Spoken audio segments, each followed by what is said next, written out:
See our next question. We have to evaluate limit for this particular function. सो अगर आप लोग इस function के अंदर x इक्वल्स टू 0 पुट करने की कोशिश करेंगे तो आप पाएंगे कि आपका आंसर 0/0 की इनडिटर्मिनेट फॉर्म आ रही है। और इस टाइप के क्वेश्चंस तो हम लोगों ने अपने प्रैक्टिस सीरीज में बहुत बार देखे होंगे। जब जब आपने प्रैक्टिस की होगी लिमिट वाले क्वेश्चंस की तो इस टाइप के क्वेश्चंस आपने देखे ही होंगे। सो इसको देखिए आप कैसे सिंप्लीफाई कर सकते हैं। देखिए मैं इस सवाल में लिखने चाहता हूँ इस तरीके से, limit x tends to 0 and this will be x tan x। और आपको पता है कि नीचे वाली टर्म को आप लिख सकते हो 2 times of sine square x/2। मैंने आपको बता रखा लेक्चर वीडियोस के अंदर कि 1 प्लस में कॉस का कोई भी एंगल हो तो आंसर होता है 2 times of cos square that angle divide by 2, और 1 माइनस में कॉस का कोई भी एंगल हो तो इसका आंसर होता है 2 times of sine square that angle divide by 2। Okay, so यहाँ पे ये वाली फॉर्म अप्लाई हो रही थी तो मैंने यहाँ पे लिख दिया 2 times of sine square x/2। Now ध्यान से देखिएगा, मेरी कोशिश यहाँ पे ये रही कि मैं यहाँ पे कोई स्टैंडर्ड रिजल्ट फॉर्म कर लूँ। तो देखिए लेक्चर वीडियोस के अंदर मैंने आपके साथ 2 रिजल्ट डिस्कस किए होंगे इस टाइप के कि लिमिट अगर आपके पास लिखी हुई है x टेंड्स टू 0 की और अगर आपके पास बना हुआ है साइन x अपॉन में x की फॉर्मेट तो इसका आंसर स्ट्रेट अवे हो जाएगा 1। इसको आप लोग इजीली प्रूव कर सकते हैं लॉपिटर रूल से भी। और मैंने आपको यहाँ पे भी बताया होगा कि ज़रूरी नहीं कि यहाँ पे साइन x अपॉन में x ही हो। मैंने कहा था जो भी फंक्शन यहाँ पे लिखा हुआ है वही फंक्शन यहाँ पे होना चाहिए और वही फंक्शन यहाँ पे होना चाहिए, साथ में वो टेंड्स टू 0 भी होना चाहिए, तब जाके इसका आंसर 1 आएगा। सिमिलरली मैंने आपको सिखाया होगा कि लिमिट अगर x टेंड्स टू 0 हो देन tan x अपॉन में x का भी आंसर 1 ही होता है। आप इसको आराम से प्रूव कर सकते हैं बाय यूजिंग लॉपिटर रूल।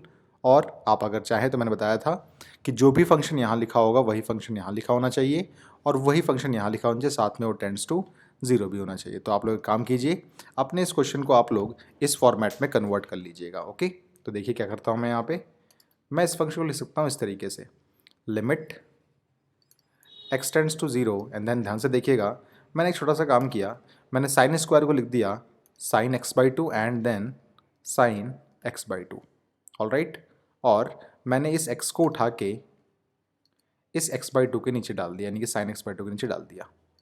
ओके, और अगर आप चाहें तो इस 2 को भी इसके नीचे डाल सकते हैं उठा के। तो मैंने एक और काम क्या कर दिया, मैंने इस 2 को भी उठा के इसके नीचे डाल दिया। अभी देखिए सवाल में कोई भी फ़र्क नहीं पड़ेगा, ये 2 यहाँ अप्लाई हो जाएगा और ये x यहाँ अप्लाई हो जाएगा, नो डाउट।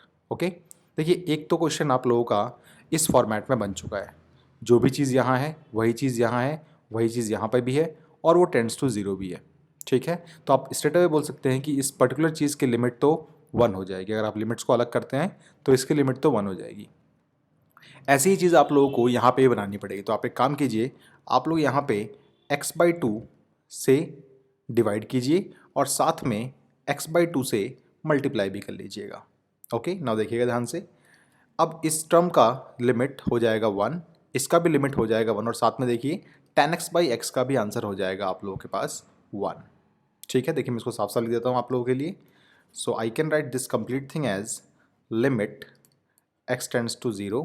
मैं इसको थोड़ा बहुत सिंप्लीफाई करता हूँ, मैंने ऊपर से उठाया tan x को और यहाँ से उठाया इस x को, ओके x को, ठीक है, एंड मल्टीप्लाइड बाई यहाँ पे आपके पास आ गया साइन x/2 अपॉन में x/2 एंड देन इनटू में साइन x/2 अपॉन में x/2 और यहाँ पे भी यहाँ पे डिवाइड बाई 2 आपके पास था।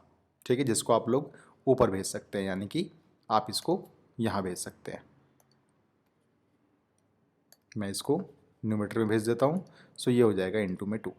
अब देखिए ध्यान से, ये कंप्लीट चीज़ की लिमिट हो जाएगी आपके पास 1, इसकी लिमिट हो जाएगी आप लोगों के पास 1 बशर्ते देखिए अगर x टेंड्स टू 0 है तो x/2 भी टेंड्स टू 0 होगा और इसकी भी लिमिट हो जाएगी आप लोगों के पास 1। तो आप बोल सकते हैं आपका आंसर आएगा 1 इंटू 2 अपॉन में 1 इंटू 1 विच इज़ अल्टीमेटली 2। और देखिए डी ऑप्शन है आपका। अगर आप लोग ये सवाल खुद से करेंगे तो आप लोगों को इतना टाइम नहीं लगेगा, ये सवाल महज 10 सेकंड का सवाल है, बट क्योंकि मुझे आप लोगों को समझाना था कि कौन कौन से स्टेप्स कहाँ कहाँ पे गए हैं, इसलिए मैंने थोड़ा टाइम लिया है यहाँ पे समझने के लिए। ओके, तो आप इस सवाल को स्ट्रेट अवे सॉल्व कर सकते हैं 10 सेकंड्स के अंदर और बोल सकते हैं इसका आंसर 2 होगा। बस यहाँ पे फॉर्मूला कौन सा लगने वाला है, फॉर्मूला एक ये अप्लाई होने वाला है, एक फॉर्मूला ये अप्लाई होने वाला है और एक फॉर्मूला ये अप्लाई होने वाला है। ओके।